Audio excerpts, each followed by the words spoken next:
One. Hello, ladies and gentlemen. We are going to be seeing round one of best of 3 of the Rat Pack versus Mythic Esports.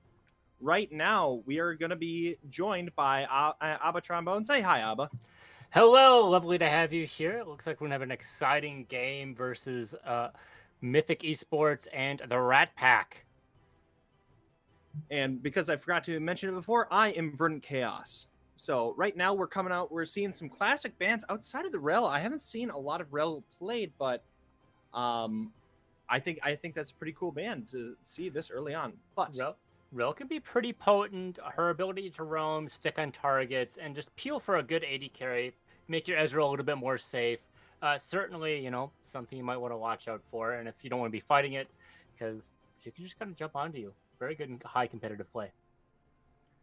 So right now we're going to get a snap pick and kind of the priority pick of the Ezreal from the Rat Pack, just kind of being able to play on that back line, play safer, really poke from afar. Versus, and now we might be getting a Maokai pick, who is obviously very good for kind of early game. Yeah, he's going to be picked very good early game jungle, and is able to peel off targets in the late game. That's going to be an Ashe pickup, so that obviously can be flexed in either the support position or the ADC. So I think it's maybe a little too early to tell. But if you had to have your preference, Abba, where would you put Ashe? Well, usually in these games, we see Ashe in support. We've seen games where Ashe has over 100 vision scored by the end of the game. And it's not a particular long game. It was maybe 30 minutes top, like 24 minutes, where we're seeing 4 vision score minutes. So if you're really able to utilize it, it's not that bad. And you're able to get more of the utility side of Ashe as well with her ultimate and her auto slows. So possibly I'm going to predict a support Ashe in this scenario, especially with the Maokai. Mythic Esports really trying to come down here with a lot of CC in that lane. We'll have to see how this is going to be matched and how this is going to affect the 4th and 5th picks for each team. So I think another thing to also note for this is Sylas can be kind of flex picked. Right now, he's actually a fairly decent jungler. AP junglers are really on the menu kind of in this season 13 for definitely season for 13.1 A and B and for 13.3. So he could be in the jungle, or he's obviously classically in the mid lane role. So I think this is a good flex pickup by the Rat Pack. Yeah, you know, more about that Sylas pick. It not only can be flexed here, but it already has some good ultimates to steal.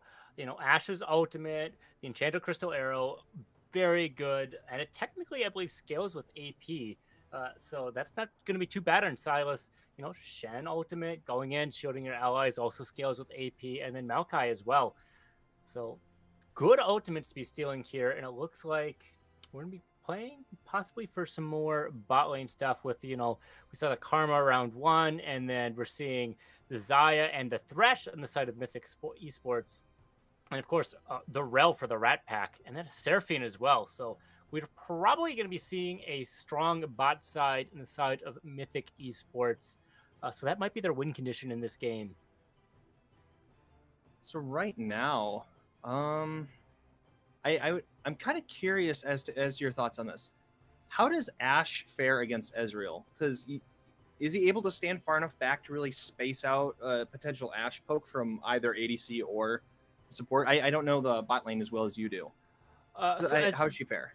Ezreal gets his cooldowns by landing his Q, and you can usually position it so you either hit a minion or you hit a champion, so you'll get your cooldown refreshed. Ezreal also has a nice blink away from Ashe, so he's able to kind of not get those follow-up autos and walk away safely. So Ezreal does have a slight advantage here. But if it's Ashe support, they don't have to worrying about CSing, so they can just press their W from a decent range. And even though it's got a little bit of a longer cooldown, they're going to have a little bit more sustain as support. So it's still probably going to be in the favor of Ezreal. Oh, looks like I misspoken here. Baram is going to be it. So froze it in the bot lane. CC is indeed the name of the game.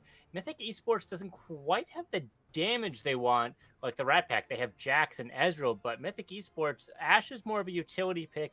Unless they're going to be going for maybe this Letho Tempo, Kraken, and a Rage Blade build, but that's not going to be doing quite as much damage as some of these other hyper carries. So we'll have to see if there's going to be more of like a burst mage or something else we'll see in the draft phase.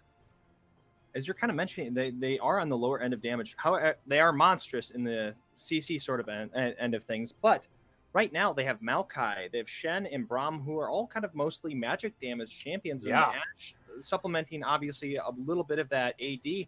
However, I think they might need like a strong AD mid laner. Well, yeah, like a Zed or something, maybe, or maybe some more sustained damage. Maybe that's why, you know, we saw Yasuo ban, recognizing, hey, you know, this kind of screws up an AD carry plan.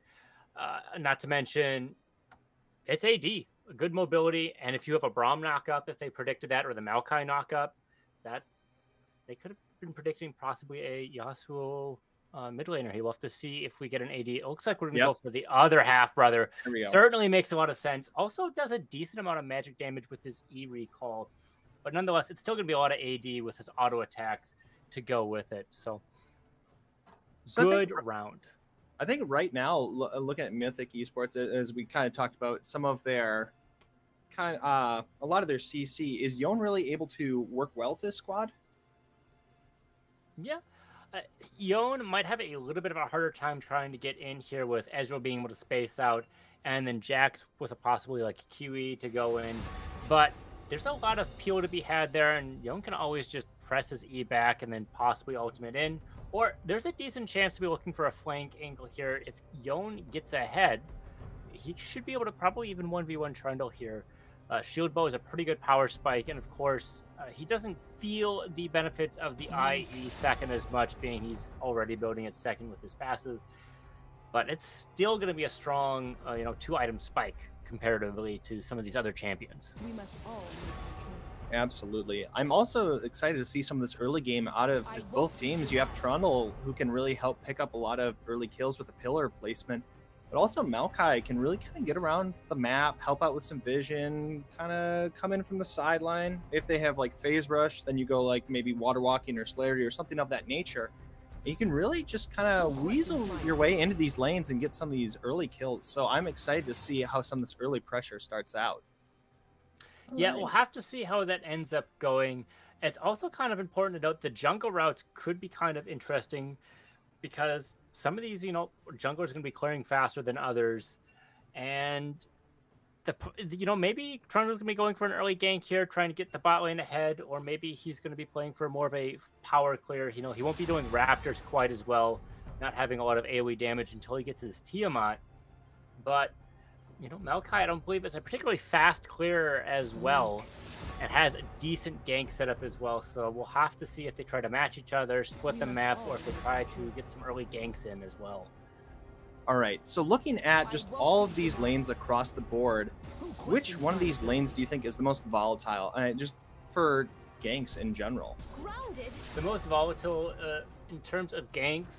Well, it's going to be kind of difficult for the Rat Pack to get ganked in the bot lane with Ezreal and Swain. There's a decent chunk of CC and disengage. Jax can always just jump away with his Q onto a ward or to a minion, so that's going to be a little bit harder. Sylas is slightly less mobile as his dash is mostly towards a champion, so there's a potential for that. And Yon does have a decent CC setup, but once we get into these later game fights, of course, that might not matter if you're Ezreal. If you get hit by an Ashe Crystal Enchanted Arrow followed up by Braum, you're gonna really be feeling that. Don't forget that Ashe's Q ends up being an auto reset, enabling you to set up that passive on Braum just a little bit quicker than you might be with some other champions. So there's a potential post 6 to get some decent ganks in bot lane as well there. So with the worrying concern of the Ezreal possibly getting caught out here, does Ezreal go cleanse, or does he just rely on the E buffer to like get through some of the CC and just kind of disjoint the movement? Cleanse probably isn't going to be bad. There's so many scenarios where you can just kind of cleanse E out, or E cleanse if you end up getting caught, so you can just kind of walk away. Okay. It's pretty easy to get away with Maokai's because yours is a blink and not a dash, so you can just kind of go over it. But with the Shen taunt needing to cleanse that so you can E out right away, so like Braum or Yone can't follow up immediately, is kind of nice to go with. Yeah. And it's not like Braum does a lot of poke as well to follow up on the Ashe. It's not like it's going to be like a Karma or like a Brand support to where you're going to really want that heal. Exhaust is kind of tempting as well because a lot of targets want to get onto him, which could just let him run away as well. But I'm going to guess he's going to be taking Cleanse here. Right now, kind of looking at Mythic, they're definitely more, I would say, of a pick comp where they're trying to find a single champion, maybe lead with the Enchanted Crystal Arrow coming in from Ash from downtown, hit somebody, and then able to follow up on that damage. Let's say just like Maokai, it's either Maokai jump in and Yone jump in, then you can have the United We Stand coming from Shen and just kind of further help and augment these fights. And Braum can just stand in front of the Ash and she can just throw all of her damage forward. Versus kind of the Rat Pack where they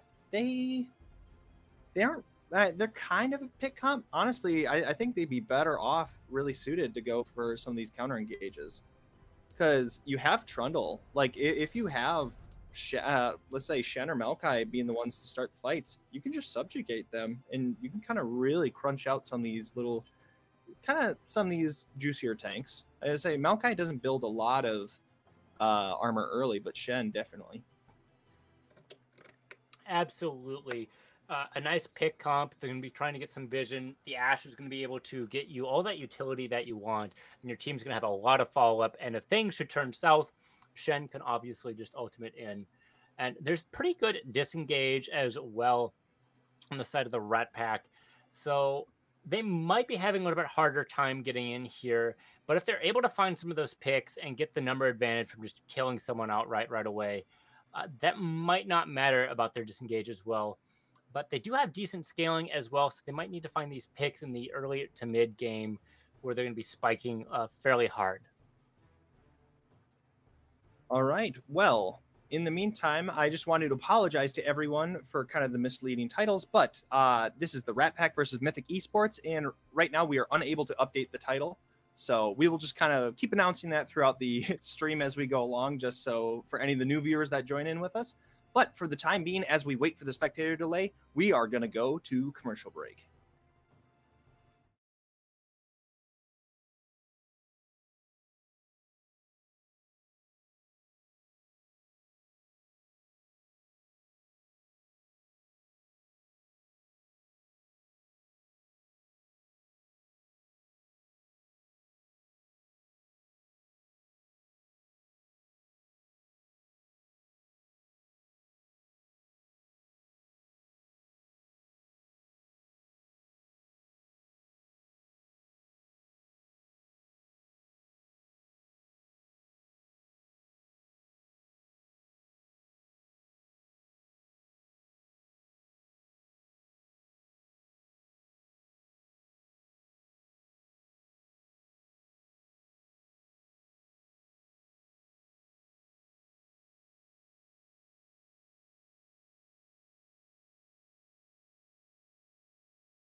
Hello, ladies and gentlemen. We are now going to be getting into the game 1 of the Rat Pack versus Mythic Rising, and this is going to be a best of 3. Yeah, I ended up predicting a Swain support being its very classic, but it looks like with steel shoulder guards on Trundle, we're going to be having a Trundle support. So it's going to be very exciting, something that you don't get to see every day. And it looks like this invade might be failing here, getting caught in a word. We'll have to see if they end up spacing out correctly. So right now, I'm kind of interested that they went for first strike onto the Maokai. I think he's definitely going to be trying to throw out some of these E's to definitely get some of that early damage, get some of that early money, try to scale better into this game. But I am going to be quite excited to see how this all goes. All right.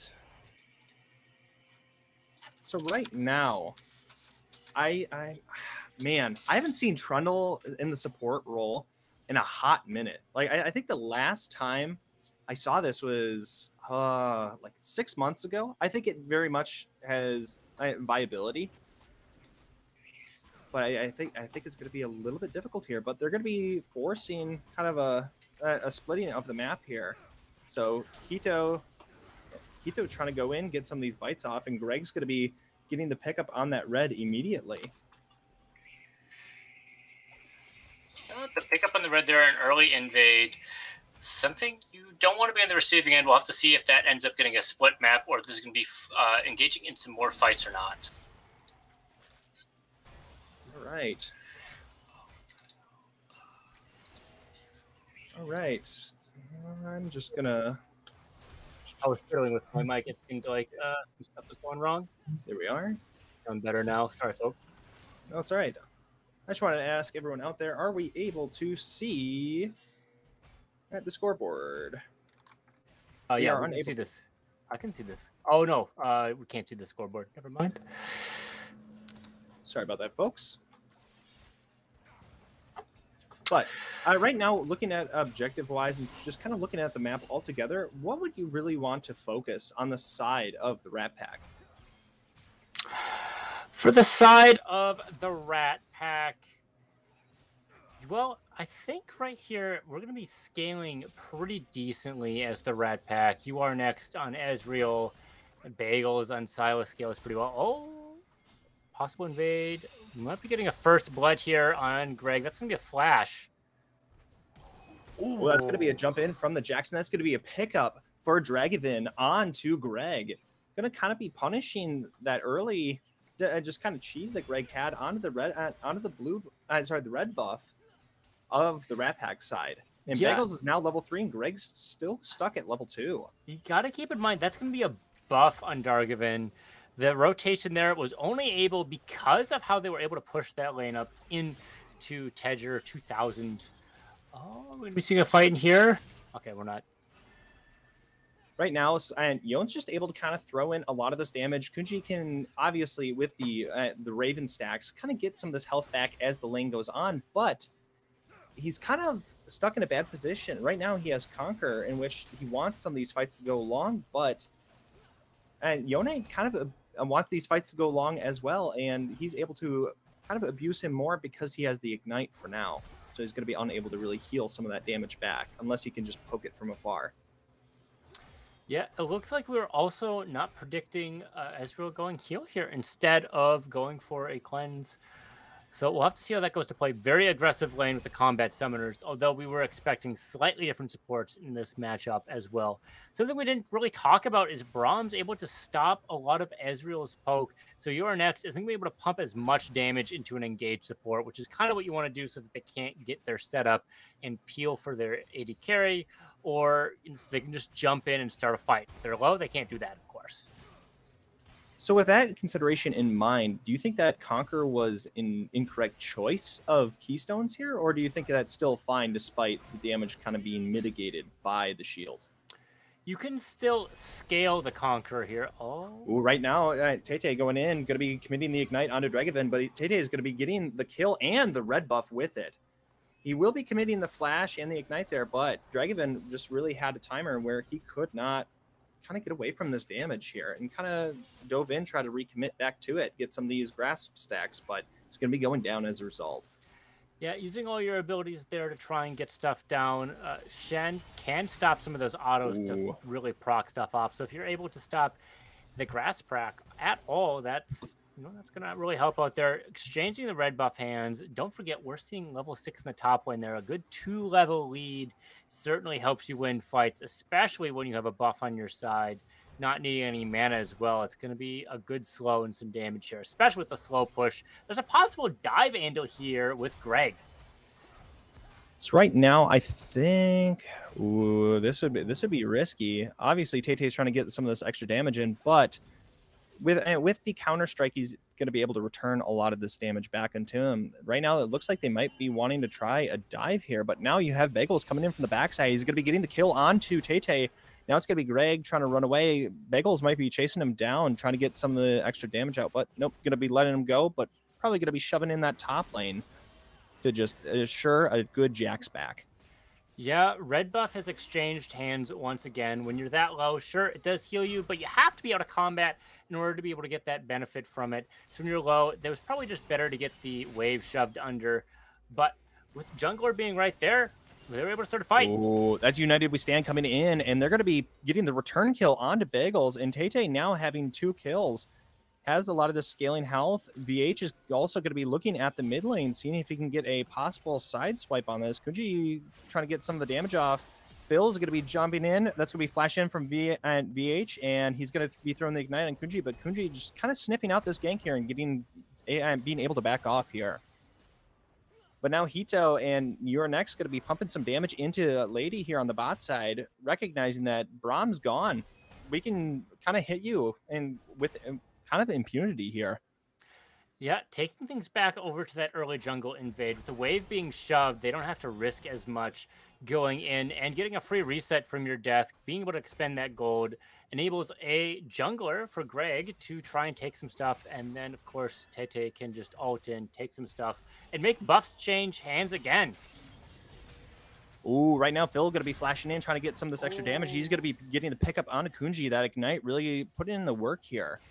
Yeah, the exhaust being a little bit too slow on Kunji, and the ignite stopping a lot of the healing that you want to be doing as Swain as part of your kit to try and blast out these fights. Results in your death. We're seeing that AD pick kind of going nicely, especially with the early boots, getting that extra mobility to try and stick into these targets and get the extra autos in as well. We also now have a early pickup of Vamp Scepter on this for the side of Yon. Right now, he's 30 CS up. He has the ability to sustain the lane. He has double Moby. He has upgraded boots. He's in a really, really good spot here. And then you also look at the top side. Jax has Caulfield's, and all he has is the Doran's Blade to really kind of heal some of this damage back that he takes. And so Jax is also hurting unit, being 20 farm down. Obviously, you're 1 kill behind in the jungle, but right now, this game's looking to be in the favor of Mythic Esports. Yeah, Mythic certainly seems to be having an edge here, but we can't forget about where the scaling is going to be. So if the Mythic team is able to get some of these picks and extend this gold lead, we're already sitting at about 1,000, a little bit more, it's going to be hard to scale into the game.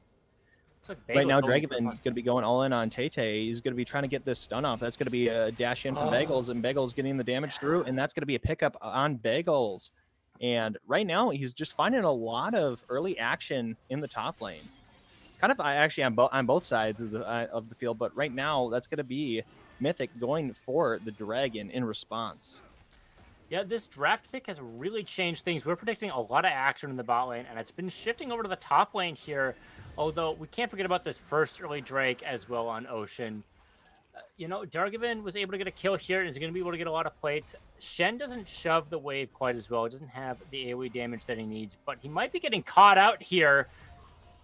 Yeah, Phil's going to be coming in on the top side, bringing the United We Stand, and now they're going to be able to chase down Dragavan. Dragavan there. And Phil is going to be using Ignite to get the pickup onto Dragavan. Yeah, Mythic has had a lot of roams on point and really utilizing Shen's ultimate here. Tay-Tay has been playing this beautifully. Oh. Right now, VH is going to be trying to throw back the ultimate, but the flash Q is going to be getting the pickup from Hito. And right now, Kunji is trying to survive in the mid lane. Phil is going to be just do a full dive under the tower, almost killing him. And then is finally having to go back with Soul Tether. But right now, Greg is going to be looking for a possible gank the bot side. He's going to be committing the ultimate, the twisting advance coming through, pushing and pushing your next back towards it. And he's trying to flash away, get away, but Greg is going to be able to get the pickup right now. Hito trying to get away best he can, but Greg and Lady are not letting him get away. And that's going to be a dash through. And Lady's going to be getting the pickup in the bot lane. Yeah, there's a lot of summoners that have been blown in the last few moments.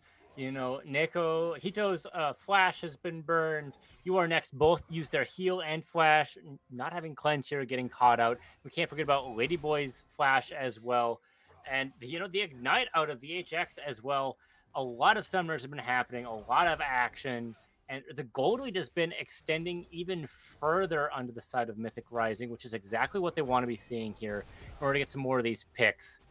The rotations have been very fluid in the side of Mythic Rising, which has enabled them to do a lot of these plays. The counterplay by the Rat Pack has been pretty good, but with how these Mythic teams have been playing, you know, they're playing together strong. We'll have to see if the Rats together are going to be strong enough to maybe even out this gold lead. So right now we're looking at, as you mentioned, almost a 2K gold lead on the side of Mythic.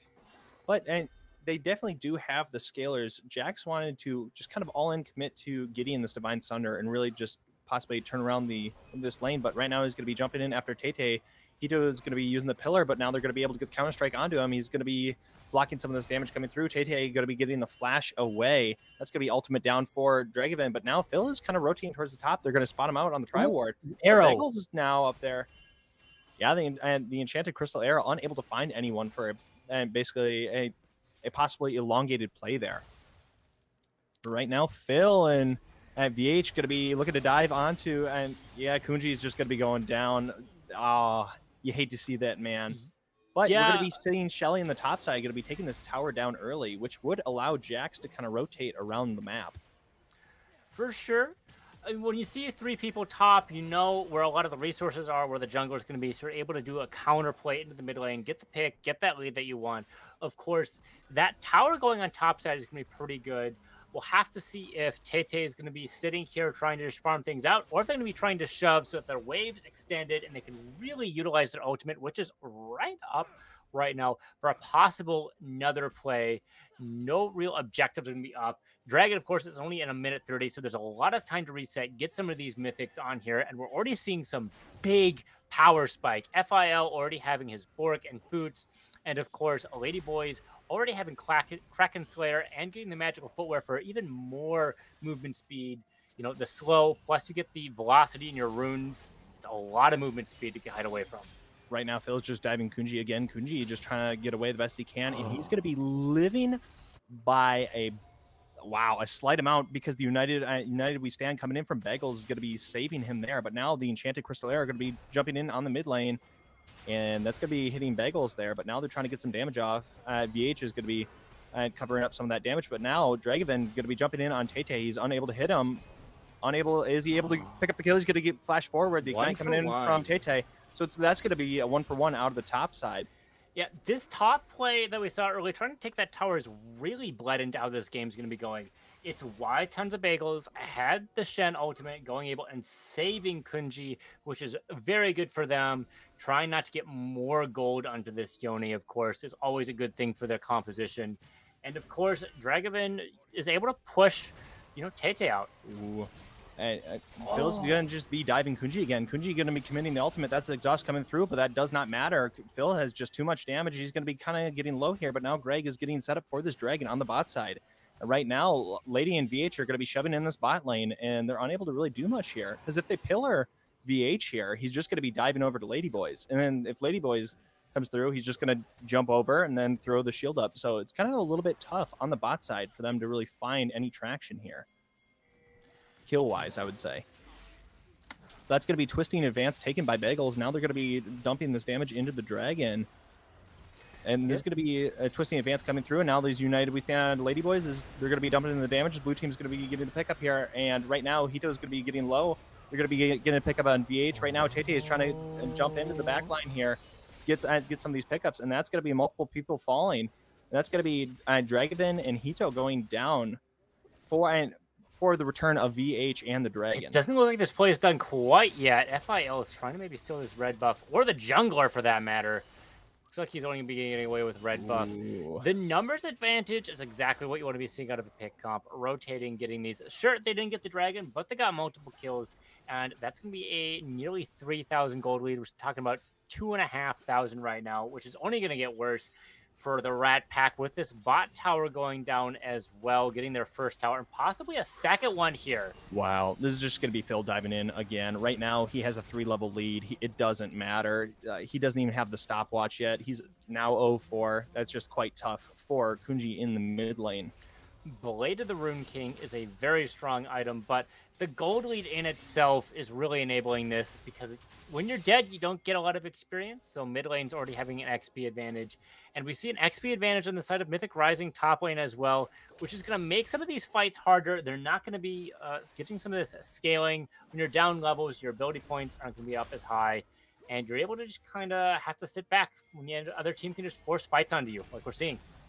So right now, Phil's going to be diving for Dragoman, but he's going to be canceling out some of these autos with the Counter-Strike, and they're going to be getting a little bit of damage back, but not too much. Right now, Hito possibly looking for a jump over the wall. He's going to be diving in, but right now, Phil's going to be getting triple I and triple R, and that's going to be next going down immediately. Right now, are they able to pick up VH? VH is going to be going down, but right now, Phil's going to be pushing out the damage.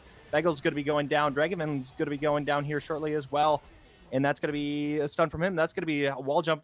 But right now, Phil's going to be fine. I think Rake is going to be getting the pickup there. Now, Ladyboy is now chasing Kunji. Kunji's trying to get away best he can. He's going to be getting away with a sliver of health. That is 4 people down on the side of Rat Pack. Yeah, Counter-Strike did a lot there to stop the initial setup, not being able to get Brahm's passive off, being able to walk away. But the team rotating there, just getting a lot of damage. And the gold advantage is pretty large right now. So the Rat Pack isn't able to take some of these fights. And at this point, the game is going to be led by Mythic Rising. They're going to make a play. And the Rat Pack has to make some uncomfortable choices at this point. What are they willing to give up? And what are they able to take as a result of forfeiting maybe some of these objectives? Maybe they forfeited that second Rift Herald and tried to go for a split bot lane or something to try and maybe get a little bit of this gold a little bit more under control. Because when you're down levels on the scaling team, it's a lot harder to get back into these games. And the second Rift Herald doesn't net you as much gold, but when you're this far ahead, you do get a lot of pressure, which can make it more valuable, surprisingly, than the first Rift Herald. So, okay, I believe Swain, when he was like 02, he only had like a very right now they might be going in on Ladyboys, possibly caught under tower, but they are kind of suspecting something coming in from the sideline here, so that's going to be backing off. But you looked at earlier on, Swain I think had around like 60-70 farm, and in 2 deaths he only picked up 7 farms, so this has just been absolutely brutal for him. But right now they're just going to be no rest for the wicked, and they're going to be chasing Bagels out of his jungle, kind of squelching his farm here. And Phil's going to be on the back line here, looking for a possible pickup on the condition that they do dive. But also, you have Shen that's scaling. Shen obviously is not known for like his extreme late game. Obviously, he has very good utility, but isn't known for kind of his scaling damage. But he has that Heartsteel. He got it quite early, and he already has quite a few stacks on that. I believe that's around 7. I don't know the exact math on that. But he's going to be getting bigger, and we have these big old shutdowns on Phil and Lady here. And now there's going to be Dragovan and Tete going for the fight again here in the top lane, but now it's going to be another Heartsteel proc coming through. All of the Enchanted Crystal Arrow coming in from Bagel is just going to be missing. You hate to see that. Yeah, another stack being landed in, though, by the Heartsteel. We're sitting at 6 and now 7, I believe, in total. A little bit more scaling, getting those off. Sure, the damage isn't going to matter. You're able to sit there, but scaling is scaling, trying to equal this out. And we can't forget about Grasp, too, trying to really get some of that. When you're able to stick, cancel out some of these autos. You know, Trundle cares about autos, Ezreal cares about autos, and, of course, Jack cares about autos as well, based on their kits. So that's going to be pretty good with how, you know, Shen kind of operates. So right now, coming in, they're going to be coming in for the 3rd dragon of the game right now. A fairly dominant Mythic is just going to be clearing all the vision for it and just going to be going for it. Kind of, I believe, uncontested. Maybe you might see a vision plant pop that maybe looks at them, but I highly doubt it here from the side of Rat Pack. So now they have Swain at least in the side lane, able to get some farm. he still at this point has not obtained a stopwatch. I think he might be staying in base to try to get some of that passive gold to help him out. But oh, sorry, continue. There's one thing I have to point out here. XVH predicting the Ezreal coming out from the side to stop a potential steal on the dragon with his ice shield was an absolutely phenomenal play. Of course, it wasn't timed quite correctly in the blind, but just thinking about it kind of shows you how far ahead Mythic Rising is thinking about this game. And they might be figuring out what kind of pieces they need to be moving to put them, the Rat Pack, into checkmate here to end this game. So one thing I didn't consider earlier on, I didn't know about the first strike onto Maokai here, and he's actually gained a lot of money here to the point that he has 2 completed items. Obviously, he's been a part of a lot of fights, but he's made a lot of money from this. But right now, Bagel's going to be using the Twisting Advance, and they're going to be getting the Shelly proc on the side of Mythic, but it looks like they're going to be backing off. But Dragovin and Tete really just kind of landing blows against each other, but Shen's still scaling. He has the Tiamat. He's going to be getting wave clear. Jax is kind of catching up on some of the CS differential, but it's still at a 20 CS lead at this point in the game. Yeah, there is one thing I think we should talk about. Earlier on, we talked about how these pick comps really like this vision, and there's a pretty decent vision lead in every side except for top lane, of course. And being able to execute that earlier vision is going to help you rotate for some of this stuff, and you can just kind of force objectives. An early Baron at 22 minutes on the side of Mythic Rising is kind of big, and you can only do that with a gold lead with this, which you're only able to get from your picks, which came from your vision. Very disciplined played, not overextending, except for maybe a couple other plays, leading into some of these towers, pressuring out, and be able to take some more farm from the enemy junglers on the side of Rat Pack, which is going to help close this game out and create a lot of pressure to push them in, because you're going to have to push your lanes further. We haven't seen this bot tower fall, and Mythic Rising got so much, but the Rat Pack hasn't been able to take a single tower in response to this Baron. And of course, they're going to be able to match this out super fast. So right now, Kunji sadly not known, and honestly, Swain is not known for his split pushing power. So he's going to be getting some of the damage into the bot side tower, but it's only going to be getting down to half HP, and it's not going to be falling in order for them to get objective gold here. Yeah, honestly, Kunji, a good play there. Unfortunately, his gold deficit is kind of far behind. Doesn't even have a completed item yet, unless, of course, you count boots. Towers have less magic resistance, so they'll take a little bit more damage there, and you're able to push a little bit. You don't have the best auto attacks in the world, but you can still get some damage done, and you're not going to be winning the fights anyways. So, well played by the side of Rat. So right now, Dragon's going to be cutting off the blast cone. He's going to be flashing over the wall, going to get this damage out, and that's going to be a shutdown for Bagels onto Tete. But now they're going to be shoving it in the mid lane, and middle lane T2 is going to be falling for the side of Mythic. Now it looks like they possibly are going to be diving Kenji again. No rest for the Wicked, and he's just going to be using the ultimate, flashing forward, trying to heal up some of this damage. But right now, Phil and VH, okay, VH is going to be falling down to the tower, but Phil is going to be getting the pickup there. He's on the board. It's what you want to be seeing. Getting a little bit more scaling there, hopefully, by landing some of those abilities, getting some CC and not dying. It doesn't feel great to be Kunji. Maybe we'll see in game 2 that he won't be dove so much and be able to play the game a little bit more.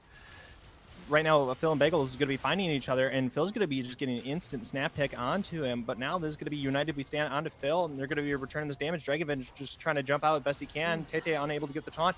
Right now, Phil's trying to pump through the damage. He's going to pick up Your Next. He's trying to get Dragovin, but Dragovin's going to be getting the stun under tower. Phil's going to be going down, and they're going to be... Oh, Phil didn't... I thought he went down. I misspoke, ladies and gentlemen, and Tete is going to be getting that last pickup. And they killed all of them. Uncontested. Now Kunji's back up by himself. He still doesn't have that stopwatch, so right now, if they really, really go all in for this dive, they might be able to pick him again and pick him up again. And Shilpo is down. They are going to be pushing this pretty close to the Rat's base, so they're able to heal and get some of the sustain out. But the gold lead might be too much here, sitting at 10,000 gold. That lets you force out pretty much any fight. Of course, numbers like we saw earlier does help trying to get some of that Baron buff off of the support, but that might not be enough with how the deficit is here. We'll have to see if they're able to turn things at their base or not. Right now, Bagel's trying to steal a Twisting Advance, putting in some damage, but he's going to be going down to Phil quite quickly here. And now there's going to be a return, Twisting Advance. And they're Dragovin trying to jump in on the back line, get some kills. Right now, Greg is getting low here, but he's going to be getting out. Phil's going to be getting the double kill here. He's trying to go in for Your Next. Your Next is going to be stunned from the arrow downtown. Crystal Arrow going to be finding him. That's going to be a triple kill for Phil. He's going to be trying to see if he can go for Kunji and see if he can get the pickup again. But Kunji is just going to be getting out here. And now it's just the two of them. It's Hito and well, Phil's going to be getting a little bit low. That's going to be popping the Immortal Shield Bow. But right now, Hito's going to be at least trying to get rid of some of this vision. No TPs back to here, but that's going to be a free dragon for the side of Mythic. Yeah, no TPs or Shen ultimates to be seen here at all. But it looks like, you know, for the time being, it's just the two of us sitting there trying to defend their turret. As, you know, soul points can be happening here on the side of Mythic Rising. It's probably going to be one fight or two more. And the last fights, I have to point out, we saw it in the Enchanted Crystal Arrow each time. It's just all the utility you end up getting out of Ashe. Ladyboy is getting a lot of value here. Two people on the side of Mythic Rising have yet to even die in this fight, which is just going to make things, you know, possibly an out for the side of the Rats. You know, an extra shutdown, you know, it's not going to completely close this gold out, but if you get it on the right character, that might be able to, you know, maybe eke stuff out, get your third item, maybe, you know, get some picks here, get some fights, and really turn the table. But it might not, but we'll have to see. Right now, Phil's going to be spotting them on the ward. They're unable to get the grab onto Phil. That's going to be the twisting advance coming from Phil, but right now he's going to be committing the ultimate back. Right now, with the United We Stand coming through, Tay is going to be saving him for a time period, but Dragon's going to be finding that. Right now, Tay is going to be getting low, but he's going to be getting out. They're trying to get the damage back, but Greg's going to be finding the kill, and right now, that's going to be the Enchanted Crystal Arrow really coming through strong here. Now it's just Hito all by himself, and will he be able to run away? He's going to be throwing the pillar, and that's going to be slowing down the entire Mythic side, but they could maybe just run through this tower or just eat this tower, no problem. We're going to be seeing they've got some pretty thick boys here, able to take some turret shots. You know, Hito able to get out of jail free card, just walk away, say nope, walk away, pillar, and just walk away. You know, he's going to be coming out with his life, but the rest of his team isn't, and this tower certainly is going to be going down as well. Only the Nexus towers are sitting here. This is going to be probably our last fight if the game's going to be ending for Rats, or they might be able to scale it a little bit here. The game's not over quite yet. It's not over to the Fat Lady Sings. Let's not get too doom and gloom here, but at this point, they might be trying to figure out how they're going to change things up for Game 2, as they're not going to be able to contest this Baron with all of their inhibs being down. It's right now. At least Swain was able to get his stopwatch. Hey, good for him. But I think it's going to be quite difficult to even do this last team fight, because Phil has just been able to jump on in here fairly uncontested. I mean, if they let some time go, they can get a United We Stand back onto him. And then they can just kind of supplement that with a twisted advance from behind. This is kind of, as you said, a little bit of doom and gloom, but this is some dire circumstances for the Rat Pack. Yeah, I'm going to be predicting a possible Yon or maybe Maokai ban here, as they were able to get a lot of follow-up from that and do a lot of damage with it as well. You know, it looks like we didn't have to worry about too much about the damage on the side of Mythic here, with Yone doing all the damage they need. And I'm sure in the post-game stats, we'll be seeing Ladyboys doing a lot as well. We can't forget, you know, the second item, IE, is a good power spike at most champions, but Ashe's passive has a unique interaction, getting an extra slow out of the Infinity Edge. So getting it even sooner here makes it even harder to run away, which has certainly helped with some of these team fights. So right now we're going to be getting into the action. Tay is going to be looking for a taunt here. They're kind of getting some poke out from VH, but Hito trying to poke him off here. Tay and Dragon's going to be getting the coming in with the stun, but right now Greg is going to be doing twisting advance coming through. Kunji's going to be getting an ultimate. Phil's going to be getting a 4-man grab on that ultimate, and he's going to be getting low here, but he isn't going down. They're getting picks left and right, and VH going to be poking him back into their line, but Lady's going to be getting a pickup, and that's just going to be easy crush of the Nexus for Mythic Esports. Yeah, Mythic played that very well. They played to their comp's identity in a very well manner, able to close that game out, get their early power spikes, land their damage, and secure the game because of that. They didn't need Soul with that, you know, that win Drake early on, but they were able to close it out with 2 Barons. Yeah. The two Barons definitely were quite rough there. I think that Shen being able to kind of outscale the Jax really in that matchup. Usually, you have Shen who sometimes there are some instances where he struggled to really find some value, but doing a great job with all those United We stands. I think almost all of them were just quite immaculate, in my opinion, there. But as we get ready for game two, we are going to be right back.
live. Hello, ladies and gentlemen. We are back, and this is going to be Game 2 of Mythic Esports versus the Rat Pack in this best of 3. And Mythic Esports was able to take Game 1 with a fairly dominant lead, but now as we come into Game 2, we're seeing some of the same bands coming out. But do you think that this game is going to be, some of these picks are going to be very different, kind of looking at Game 1? Well, Mythic had a very solid game plan they were able to execute, so they probably aren't going to need to change their game plan all that much. It's how the Rat Pack is going to respond and say, hey, we lost this. How are we going to adjust? Was there a pick that we need to remove to stop them? Or is it a playstyle thing? Or is it like a team coordination thing? How are they going to adjust and take this out? I'm going to predict maybe a possible Ionia ban here. Or they might be feeling it for the Shen if they're playing for the top set here. That's also a definite possible pick for them to be having as well. Oh, okay. It was either Shen or Yon, but both of these characters were kind of a nightmare scenario for the side of the Rat Pack. So I'm not surprised to see both these coming out, but they're going to be taking out the two brothers there in this first ban set. But now Mythic has the prio pick. What do you think they're going to be picking up right out of the gate? Maokai's open. Maokai is open. Maokai is a certainly good prio pick. Wasn't banned. Enabled a lot of their plays. Of course, Ashe is also another potential one with all the vision they were able to set up. But Maokai here makes a lot of sense. Maybe we'll see another early invade again like we saw in Game 1. Some more pressure coming out. Or we'll just see more, maybe of a more scaling side. Maybe they're not going to be going dive into Game 2. But with the way they have things set up right now, that could be the case. So right now, Rat Pack really bringing forth a lot of AP damage with the Lily and Seraphine pickups here. And they kind of do also bring a lot of team fight into this. So if Maokai wants to dive into this, he's going to have a little bit of a hard time with the Seraphine R coming down, followed up by possible Lilia shenanigans coming through. Yeah, exactly what I was thinking as well. They've got good disengage with the Seraphine ultimate and Lilia as well, putting you to sleep. A lot more CC to follow up, and it looks like we're just going to be seeing more CC followed up on the side of Mythic Esports as well. They're not going to be changing this game plan. Should this Ashe be locked in, they've been fairly decisive in what they've been able to pick, but they're playing the clock down, playing a nice, cool, and controlled game like the Freljords kind of want to be doing in here for a lot of damage. Oh. Going to be switching off the double Freljord pick to pick up the girl from Shurima. So Talia is not bad, really, in the sense of Mythic Esports really, so far, how they have the comp is they want to fight front to back, and Talia would kind of prevent the Rat Pack from picking up any dive champions, because obviously they can't really dash through the worked stone, or not the worked stone, I'm forgetting the name of the, kind of the stone landmine. I so rarely see her, so I'm forgetting the name of it right now. But this is going to be a Thresh Seraphine bot lane, or a possible Seraphine in the mid lane. So she could be a potential flex pick. Is she fairly decent in the bot lane these days, or has it really changed? Seraphine in the bot lane as that ADC. I haven't seen a game in a while with Seraphine as the AD carry. It certainly could be flexed in the middle lane here as well. But Seraphine has some pretty good poke, decent enchanter, good utility on their team, and kind of fixes a lot of things you want to be seeing for a potential team comp here. They have all the AP damage they need, just kind of like we were talking for Mythic Esports in Game 1. There's a lot of AP damage. We'll have to see if they get any AD. You know, Rats, we saw a pretty different composition last time, so maybe we'll see a Thresh AD carry with us. Seraphine support. You never know. They gotta keep us casters on our toes. But if it's going to be a Caitlyn here, it's going to be a way more standard thing. And with the Seraphine in the mid lane, which I was kind of guessing to see as a return, going to be able to poke out Talia, so they won't be able to get as much scaling. And it's going to be a little bit more of a safe pick than Swain. Swain doesn't have quite the range that Seraphine does, so hopefully we don't see some more deaths in the mid lane, and we'll see a little bit more of an even game, and this gold lead won't get out of control so fast. So right now, I think an interesting thing to note is Lilia could technically be a flex pick. She could be in the top lane. It's quite rare. more likely to be in the jungle, but it could all depend here, because you knew that early on you had the Maokai and Sejuani pickup. Maokai, you rarely see that as support and top these days. It's mostly jungle, and Greg also played it in the jungle last game. So I'm surprised. It'll be interesting to see if they left their top lane as last pick for a counter. But Sivir Blitzcrank going to be an interesting pickup for the side of Mythic. Yeah, Sivir is going to be able to enable a lot of their team members to just kind of run. When you just kind of like zoom at them, it's a game plan. You basically make everyone into little mini Udyr, run at them, and if your Blitzcrank gets that extra movement speed off of their W and just kind of yoinks them with the grab, it's kind of hard to exchange them from.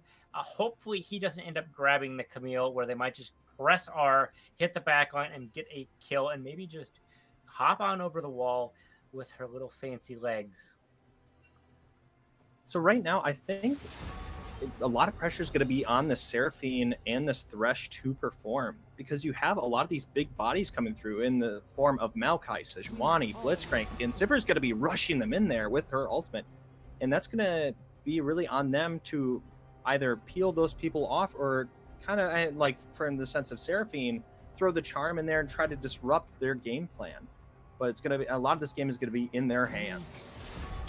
Yeah, it's a very interesting team composition we're seeing out of the Rat Pack. Caitlyn, of course, wants to bully the lane, deal a lot of damage to the turrets, and then rotate through. And Seraphine is also pretty decent at sieging. Camille here is pretty good at doing a 1-4, so there's a possible good setup for a siege here as well. But Lilia can't do as much into that setup with the range. Of course, you know, they can play Wii Bowling, throw down the orb, deal a little bit of splash magic damage, but they might just be hovering, maybe stopping a peel here. Versus Mythic Esports, very controlled. Blitzcrank obviously just wanting to go for some grabs. Talia trying to grab someone, knock him out into the minefield, deal a bunch of damage, and you know that can be followed up by the Maokai or Sejuani. I definitely think that the side of Rat Pack has to really play to their poke as much as possible. Because, as you said, it's kind of a nightmare scenario in the sense of Maokai. I mean, if he kind of gets rushed in there, he can grab, push you back to the team. The twisting advance just makes that just a brambled nightmare for them. Sejuani, obviously, with the dash Glacial Prison, very easy for catching people out. And Talia, she can get the grab. She can get the seismic shove into the unraveled earth here. It's just, I honestly, I think that almost kills anyone on their team, depending on how the Lilia builds here, or obviously the Thresh and Camille as well. But kind of these damage and people from the side of the Rat Pack could potentially get killed here. Blitz obviously can grab at any time, so I'm excited to see how the Rat Pack positions in a lot of these fights. If we can get some of these in kind of these more like tight corners in the jungle, I think they're gonna really flourish here. Yeah, and that Ashe pick makes a lot of sense here, or the Ashe ban, I should say. I misspoke. Because that vision really helped them get a lot of those picks, and if they're not able to get quite as much vision here, or that peel that we saw from the Enchanted Crystal Arrow, that could be enough to turn things for the Rat Pack. Maybe not get picked from across the map where you see that arrow just coming out of nowhere, hitting you like a dead bullseye. And, you know, the vision not to be able to set stuff up. And when you have a decent siege comp, you know, Caitlyn and Seraphine can poke pretty well in the jungle. And a lot of these hook champions do work well with choke points, but they also do work well on the receiving end if you're over a wall. So maybe we'll see some hooks over Dragon Pit should someone try and take an early dragon to try and prevent that and maybe get a pick there. So I think another important thing to note is that we're not going to be seeing any kind of tomfoolery or chicanery coming out from the side of the Rat Pack here. They're going to be going more of their standard style comp with obviously the Thresh's support, not some weird thing of like possibly Lilia or just. So I think that this will be more of kind of a mainstream game for pacing purposes. And we're going to possibly see again if Greg is going to be trying to, and if they're going to be crossing onto the other side of the map and try to take that early buff and some of these early plays and how they really pan out. I think we're going to maybe see less of that, but Maokai and Sejuani do have a fair bit of power in the early game along with Blitzcrank. So we might be seeing some like an early little cheese again. Yeah, Blitzcrank does enable a pretty decent, gank or, trying to get an early buff with an invade. And the thing is, when Blitzcrank pulls you nice and close, Sejuani can get her passive off a little bit easier. They don't have as many melee champions to try and get that off and get some of that CC to really layer things down. But it's still possible. Thresh does have some decent disengage, but the Rat Pack doesn't have a whole lot else. Caitlyn doesn't take W super early in most cases, and you only start with 3 traps when you do have that with the Yordle trap. And of course, Seraphine only gets her double spells as fast as she can cast them with only 1 ability active. You're not able to get that double E as consistent unless you're right out of Fountain. All right. And with this analysis, we are going to be right back as we wait for the spectator delay to go through. And we're going to run commercial. See you soon, ladies and gentlemen.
Start.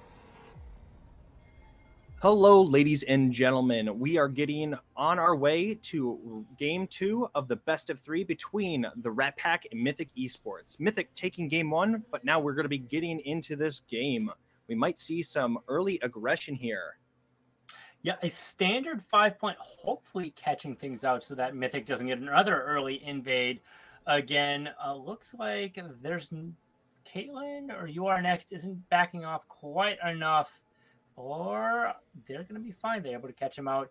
They're standing kind of back in the cove over by Blue Buff. No invade here. It might be a little bit more of a standard game, although we are getting some poke onto Kunji. It's never too late to abuse the mid laner, I guess, in this series.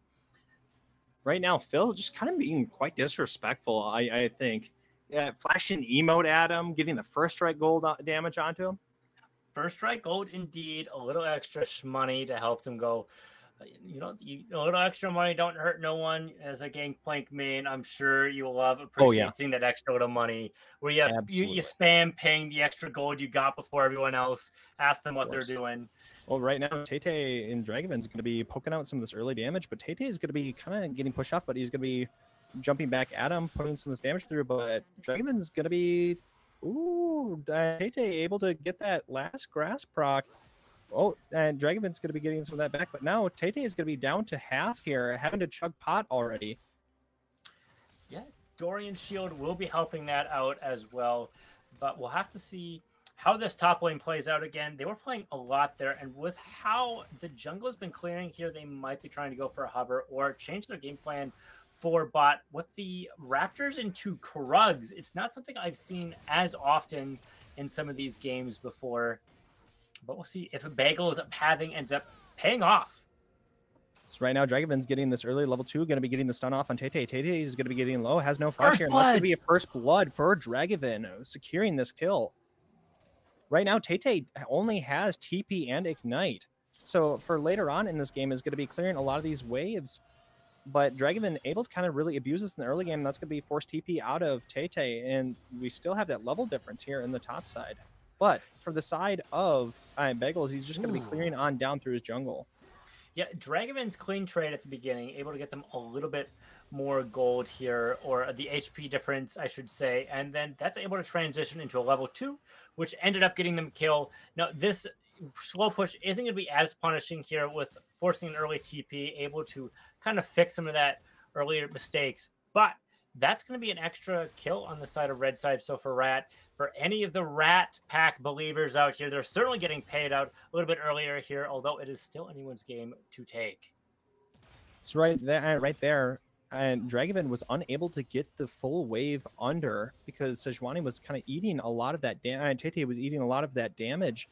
So she definitely spent a fair bit of her health, but that's going to be a grab onto Hito. VH is going to get pulled back, but Lady is getting quite low. The Ignite getting off onto her, but she is going to be able to survive through this. Going to be quite low here. And now, Your Next and Hito might be trying to shove this under and get a free back off, but they were unable to get any pickups. So it's going to be the no flashes coming out from that play there. Don't forget Bagels is going to be able to rotate here with the push. The spell shield on MTC. They're looking for it right now. Lady is going to be flashing away, getting away. Bagel's trying to get this damage out, but that's going to be a kill for the side of VH there. That's going to be a kill for Mythic, but right now Your Next is going to be getting the pickup onto Lady, but that's going to be a double kill for VH. Going to be quite, and honestly, quite stacked here for a Blitzcrank. So I think that's going to be funny seeing possibly some of the early damage or some of the early tankiness to really elongate some of these fights. Diving a Blitzcrank with Glacial Augment is kind of difficult to do, but one thing to note is dying with your wave pushed means you're not going to be as punished as it's going to bounce back. Ooh, Tete's going to be diving in, trying to get this play. Dragonman's going to be flashing in, getting that damage coming through. Wow, amazing play there. I thought he was just going to be going down, but that shield coming in nice timing, but not right now. Phil is going to be just poking his way into Kunji, but Kunji is kind of staying fairly healthy in this, and that's going to be crashing under the tower there. Yeah, the TP being down certainly doesn't feel great, but with the wave being pushed back, Tete isn't going to be punished as much, being it's going to be coming through. Dragonman was able to get that with a nice, good flash. That early gold lead, able to maybe get some of these trades to be a little bit better, even with the early minion damage that they would have been receiving that ended up executing them in the end. But nonetheless, it got them a kill, and getting a lead top lane might be just what Rat Pack needs. Right now, Greg is going to be getting the flash in, going to be trying to push up her back. That's going to be the work stone thrown into the work stones, but Kunji is going to be getting the pickup onto Greg. Going to be low mana, but was able to find that kill. Right now, Dragovan is up like gold-wise, but they did lose a fair bit of XP onto the minions. So their levels are going to be surprisingly close. But right now, VH is going to be looking for a grab. That's going to be getting the grab onto next here, trying to stand on the lantern, but is going to be able to get on out. But that's going to be double buff onto VH, so he's going to be able to just kind of grab freely and not have to worry about mana at all. Yeah, a very action-packed game. 3-4 already, sitting at 6 minutes. The gold is fairly close. The farm difference and the XP difference has been what's been driving the gold to be a little bit closer than you'd expect with a 1 kill, which is worth about 300. So still going to be in anyone's game. But with Camille having a lot of gold on them with these 2 kills, could mean they are going to be pretty nasty in the split push and able to maybe get some of these early tower plates. And if You Are Next is able to get some of these turret plates on their Caitlyn, which enables a lot of this pushing, that could be enough to get an earlier lead here, a possible dragon or a Rift Hero, depending on how the pathing plays out and where these kills line up, which could be enough to get a lead onto Pat. But right now, Dragovan and Tete kind of going at it right now. Tete is going to be low on mana, so unable to really push for anything further there. But now with him being low, Dragovan, nope, not going to be grabbing for the wall. But right now, both of these junglers haven't really wanted and haven't opted for an early objective here. What do you think is more likely, a possible dragon or a Shelly here? Both junglers are sitting top lane here, and with Dragovan not having a whole lot of HP from all these fights happening and all the mana being down here as well, could mean that a possible Rift Herald is going to be coming. We're also seeing Greg going for a possible invade here, which can, of course, be rotated into a gank, or they could be getting caught out here with 2 for 2. Right now, the twisting advance coming through from Greg, and Tete is going to be getting the pickup on Bagels, and that's going to be Ignite onto Dragovan. Dragovan trying to get away, gets the slow off, is not going to get hit by the Sapperling. The Ignite's going to be coming through, but that's not going to be enough to pick up Dragovan. Just kind of waltzing their way out of that play. Yeah, the rotations, there's not a whole lot of vision on the side of Rats, which will let them get picked, and the Weaver's Wall coming out from Phil here is a little quick rotation, not a far commitment, helping set up that play, get a just good disengage. Ended up killing Bagels here, which could mean a red buff is going to be going down here as well. And when, Maokai gets kind of big, he heals for a little bit more and can take a little bit more for his team.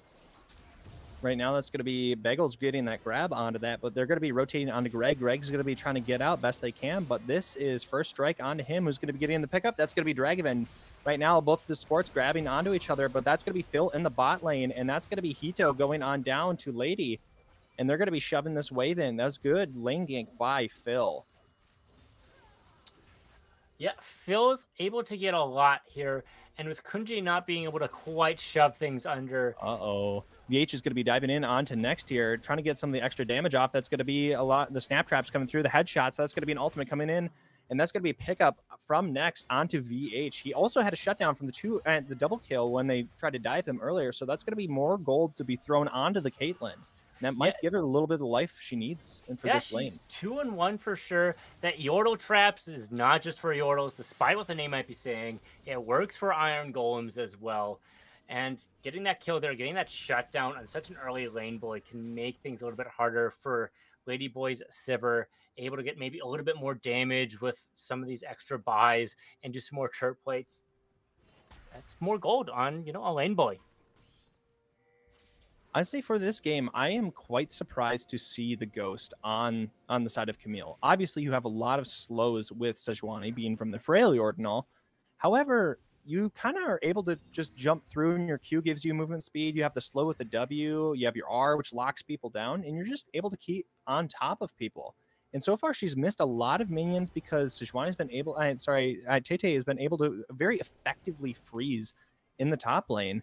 And she's lost a lot of XP, and so she'd be much more dominant. I personally, I feel, if she did have that. It's not so much that is they're having a little bit of a commitment issue, trying to decide if they want to be going back to try and hit Tete for more, or possibly get a kill, or go for some minions. So they'll end up dropping some under tower there.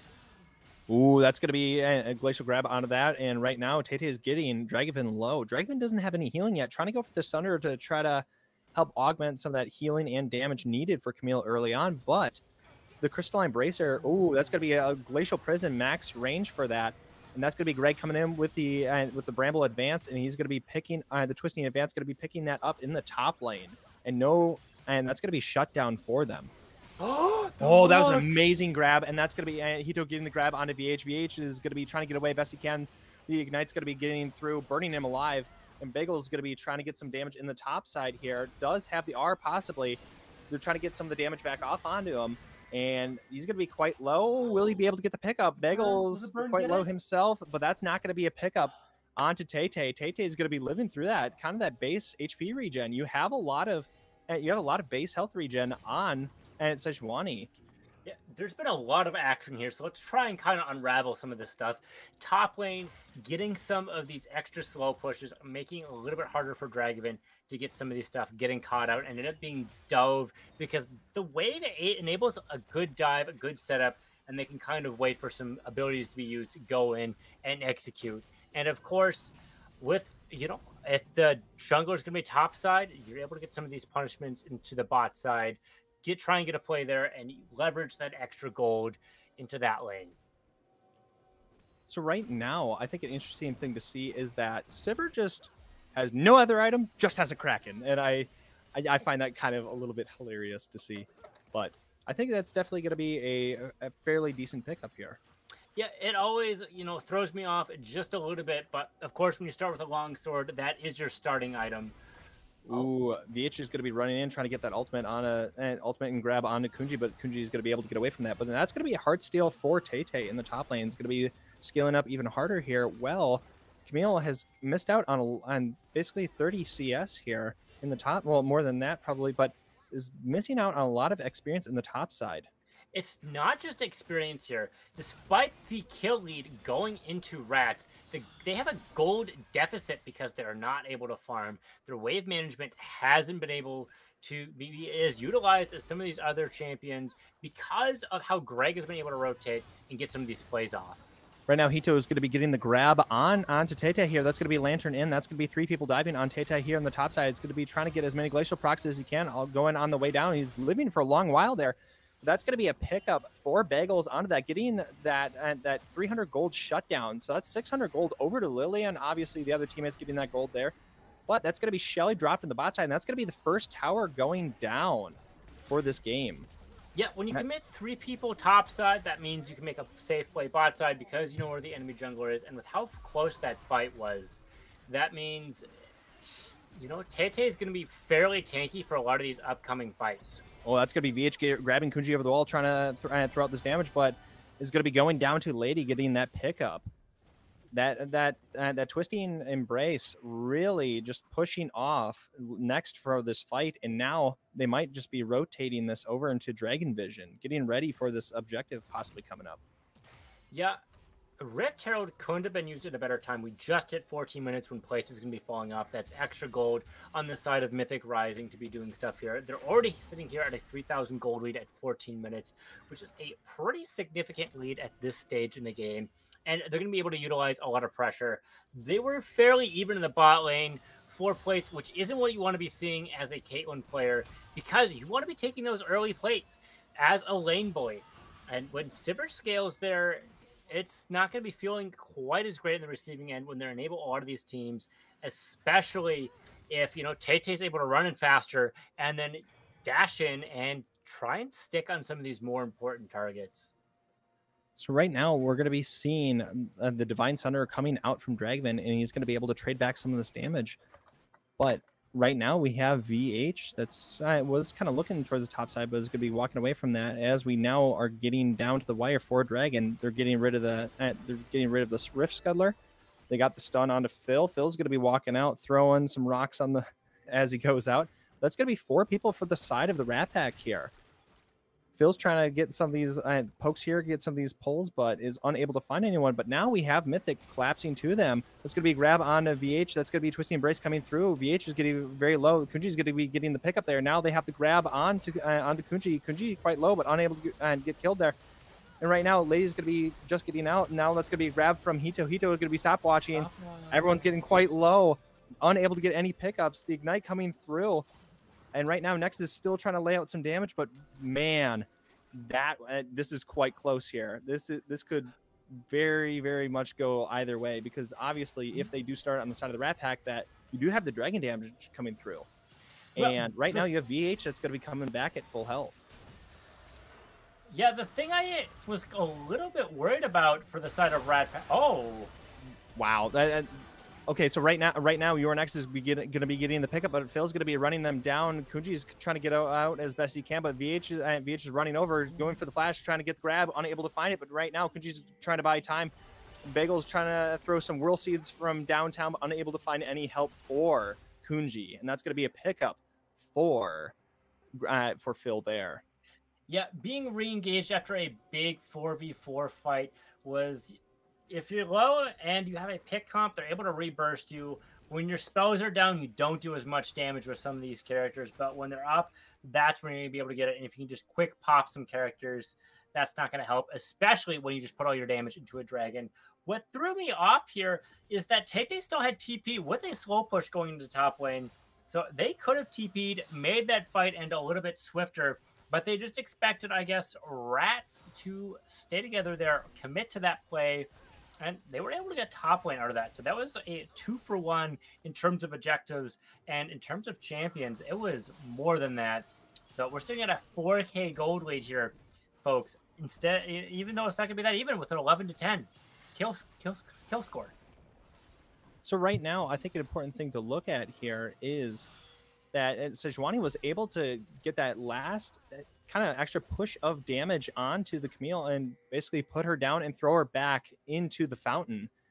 Able to get that Heartsteel proc and the Grass proc all in one. So able to just stack up both of those and taking them down and taking the tower. So she definitely had a massive gold swing in the top side and now is 2 levels up. So she's very much in the driver's seat for this top lane, and Dragon's going to be having a lot more of a difficult time really in the top lane. Obviously, with a 40 gold deficit, 40 CS deficit, that's going to be hard to make up as Camille. Yeah, that 40 CS. That's gonna be Glacial Prison coming in from Sejuani, and Greg's going to be having the twisting advance right now. Dragovin trying to get out best he can, going to be throwing the R, but then Greg is going to be getting the pickup onto Dragovin. And right now, the Saprolin's really just helping to provide, kind of augment the vision score for the side of Mythic. He's able to just run through this jungle, grab it out quite easily, run past the ward that they had over on the top side, and it's going to be finding that pickup quite easily. Yeah, I'm thinking Mythic here was thinking, you know, we kind of bullied and harassed Kunji a little too much last game, so let's go ahead and do it to Dragovin. They needed a little bit more love on the side of Mythic Rising. And that was, of course, the Rats kind of out here. Their game plan could have very well been a 4-1 side of play where, you know, Dragovin ends up getting a split push, getting a lot of these plates, kind of like we were trying to see Swain do last game. But with them being this far behind, they're not going to be able to execute that in the way that they would want to. So right now, Tate already just poking in a lot of this early damage with some of these W's, getting the Heartsteel proc here. And just no rest for the Wicked up in the top lane. They are constantly brawling with each other. Right now, Hito is trying to look for the grab, unable to find anything. Greg is trying to fight over this control ward vision. Kunji is trying to help and save his ward. Ooh, this is boiling down to be a kind of a crazy team fight, I think. And we still have the TP out from Tate. So if Tate gets this shoved in and rotates over to a fight, this could just very much spell disaster for the Rats that are sticking together.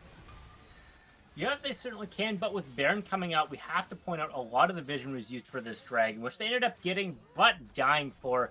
And with Rift Herald creating even more pressure here, getting a lot of value out of that. That's a lot of siege, and with mid lane being shoved in, it's going to be a hard time getting prio mid lane, hard time getting prio in top side. They've been able to get it bot side with Caitlyn's shove, but that might not be long for this world with how big this gold lead is starting to be getting out of control.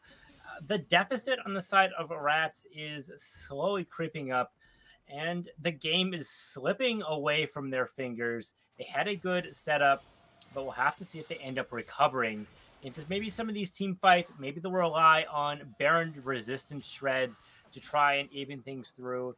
You know, if the resistances get low enough and you have enough penetration, it's kind of like you're doing true damage at that point because the numbers are just that low. So as we're kind of looking into some of these fights here, do you think that Rat Pack has any potential gauge, or do you think, as we kind of were talking about in the early game, you have to more so stick for that disengage? Oh, right now Greg is going to be finding the grab onto Urinex, and Urinex is going to be getting quite low here, but Dragon's coming over the wall, going to be grabbing onto him, but right now Urinex is getting lower and lower, and Greg's going to be finding the pickup. Hito is trying to peel for Kunji, but right now Tete is going to be getting the grab onto him, getting the damage coming through. Hito is going to be grabbing him and throwing away at the Flay, but Flay is going to not be enough, and Tete is going to be going down to that. VH is going to be getting the grab onto Bagels. Bagels trying to get as much damage as he can. Going to be sleeping a few of these teammates, a few of these enemies, but unable to find any further damage. And that's going to be a free dragon for the side of Mythic. Yeah, you are next getting caught up as a carry. That's a lot of the damage coming out of Rats. And you can't be walking into these bushes and expecting no one to be there. There is a Blitzcrank and a Maokai on the enemy team, which means going into your jungle at this stage in the game is very dangerous, being there's no towers on the outermost side, and they're barely alive for your tier 2s here. So, and then all of these rotations coming out of Mythic has been very fluid. These plays bleeding into each other, making sure we milk our play-by-play caster, getting every ounce out of him. Amen to that. So that's going to be a grab onto the Baron here. And now with effectively 8K, little over 8K gold lead here on the side of Mythic, they might just be able to really just have this item advantage and just run through whatever lane, kind of death ball altogether. It's hard for the side of Rat Pack to really play some of these scenarios. Honestly, you could run a 1-4 on the side of Mythic, or you could do it almost whatever you want here because you still have TP on the side of Sejuani. Yeah, Mythic can force a lot of these fights here. Rat finally did end up getting a tower with that splish foot, which is exactly what they want to see. They need to play for some numbers and try and find a counterplay to whatever Mythic is doing here at this point in the game if they want to get back in. So right now they're trying to get a look for VH, but then they saw the Sapper lane come over the wall, and right now they might be realizing that something's up here. Unable to get a grab onto Hito, but that's going to be Greg coming in with the Twisting Embrace. And now that's going to be Dragon getting the ultimate coming through, and he's going to be getting quite low. Right now, they get the grab onto Bagels. Bagels trying to get out with their life, but it's going to be just rooted into Oblivion. That's going to be a pickup for ladies.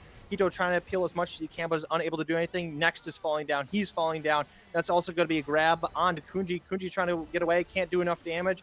Too many big boys and girls really coming through and really slamming through with that damage. Dragon's the only survivor for the side of the Rat Pack. Yeah, the gold deficit putting in a lot of work here. The Rat folk were like, hey, we got a numbers advantage. We can try and do this. But of course, forgetting how powerful a split pusher is with TP, you know, Sejuani might not be the typical one that you expect to be seeing in these games. But when you're 7-3, you're going to be able to do this, especially if you're able to get out of these picks. And with Baron, anyone can be a split pusher at this point in the game. So right now, you have the side of the Rat Pack coming through. Hito is going to be chunked out quite a bit, but Dragon's not going to be able to follow up really for anything. You still have Greg, who's kind of half health, but is able to heal up and kind of some of these elongated fights. You still have Phil with max health, and this, if they try to go for an immediate fight here, this could spell disaster. Yeah, no current objectives are up. So if they're able to kind of stop some of these waves from pushing in, stop the Baron buff from pushing any further, should it still be up, that's going to be very crucial. Maybe get some of these gold onto the carries, get that third item. You know, Caitlyn's down an entire item at this point and hasn't hit the level 13 spike, where her passive headshot is the strongest and deals the most damage to try and burst out some of these with her 6th auto. So right now, who do you want to throw your gold on to really possibly win this game? Do you want to throw it as Dragonman as to be kind of your pseudo frontliner with Hito, or do you want to really throw it onto URNX and just hope that we can just pump out enough damage here? Either of those characters, I think, will be fine. URNX really just needs to be de-shoving with Kunji here, and Dragovan able to get some of that split push. I think is the only way they're going to be able to win these fights, because there's no way they're going to be winning these team fights with this gold deficit, and it hasn't been playing any different for them at this point whenever a team fight's broken out. Honestly, right now, Mythic has been just looking for a lot of these different flanks with either Greg or VH's try to like push through and get some of this. But right now, we get the Twisted Embrace going to be coming through. That's going to be a pickup onto him, and that's going to be Kunji going down to Lady. And that's going to be an amazing hook there, obviously followed up from the Twisting Embrace. So, hey, you're standing still? Easy grab. Come here. Come here. Oh, that's going to be another grab onto next, and he's going to be trying to grab the Lantern, unable to find that, and that's going to be a pickup on Phil, and that's going to be a Glacial Prison coming in from Tay-Tay, unable to grab anyone, but right now there's going to be a full dive into it, and right now this is just going to be a stopwatch, stopping Bagels' damage coming through, and Dragon's going to be going down right now. We have Bagels that's getting quite low, pulling Greg into the pit, but unable to do anything. VH is going to be trying to be a little bit ambitious, trying to get some of the damage through, but this looks like this could be possibly game unless they really BM it here, which I highly doubt. And that is going to be all. Yeah, Mythic here has been playing a very disciplined game, rotating into each other, getting all these plays to just kind of blend into each other, getting each advantage out of them where they can, eking it out, getting the vision they need to set up for these plays. You know, they said, you know what, we'll give you these first 2 dragons, we'll get our advantages elsewhere, and then, you know, we'll take one, make sure you don't get your soul win con and put you on soul point, or give you soul at any point, and just kind of close things out and just take some Barons. So that is all for this best of 3 between the Rat Pack and Mythic, claiming this second game here. And well, we're kind of just looking at these games and kind of reflecting. Who do you think kind of was the MVP for both squads? You know, I gotta hand it to Greg, rotating a lot of these plays, getting a lot. You know, their scoreboard might not be showing it the most. But when your jungler's hovering you, you're able to kind of say, hey, I can take a little bit more of a risky play and got their laners ahead, which is all they needed to do. Of course, Phil also is a contender for an MVP, doing a lot of the damage in game 1 and able to get a lot of rotations as well and help facilitate a lot of the plays that were happening on the side of Mythic Rising. I think I would say for the side of the Rat Pack, I think Bagels did a very good job, was able to kind of relieve some of these, some of the pressure in some of these side lanes. I know Dragon had some scarier moments there where I think the lane would have been absolutely a stomp for like game 1, but then was able to find some of these return kills onto Tay-Tay and Greg, I believe, on one of those. So I think Bagels definitely did a very good job. That or Hito. Hito had a lot of vision, had a lot of just different pulls and grabs, did what they needed to do, but unable to do enough damage. Yeah, as a support, it's a lot harder to enable your team when they're already behind. Who do you hook? Who do you try to CC when you're just going to die in return? And if your team doesn't have the damage to get the kill, you just kind of get to stand there and maybe peel should the team try to engage. Hito did do a lot, and I think what they brought to the table was pretty valuable. And as you said, Bagel's also trying to, you know, their top laner died. They take the wave so the gold doesn't get bled that much. They don't bleed the XP. Was certainly well played here. But you know, I think I will give it to Hito, trying to give some of that vision that the team needed and trying to clear some of these wards here with a pretty good sweeper as well. Hitting at over, around 2 vision a minute, slightly under that benchmark. All right, and with that in mind, I would like to thank everyone for coming out here tonight and watching this set between the Rat Pack and Mythic Esports. And I think that will be all from both of us. Thank you very much, Abba. Say hi. And say goodbye. Goodbye. And that'll be all from me, VerdantChaos. Have a good night, everybody.